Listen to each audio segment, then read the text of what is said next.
साधारणतः रात्री 9 ते 10च्या सुमाराला महाराज पन्हाळ्यावरनं बाहेर पडलेत बरं का. पन्हाळ्यावर तबक उद्यान आहे, त्या तबक उद्यानाच्या जवळ राजदिंडी आहे. या राजदिंडीच्या मार्गाने महाराज बाहेर पडले आणि महाराजांनी राजदिंडीच्या मार्गावर पाऊल टाकलं आणि महाराजांची पाठमोरी आकृती बघून अक्षरशः पन्हाळा थरारून उठला असेल. पन्हाळ्याचे तट, बुरुज, त्या अंबार कोठ्या, ती सज्जा कोठी, ते तलाव, टाकी थरारून उठली असतील.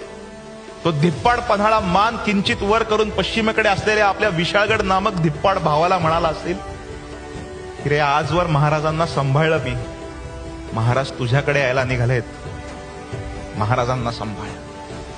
आणि पाठमोऱ्या आकृतीला मुजरा करत पन्हाळा म्हणाला असेल भवतालाला की वळचणीच्या पालींनो चुकचुकू नका, अपशकुनी रानपाखरांनो फडफडू नका, डाव्या पापण्यांनो लवलवू नका, आमचे महाराज निघालेत.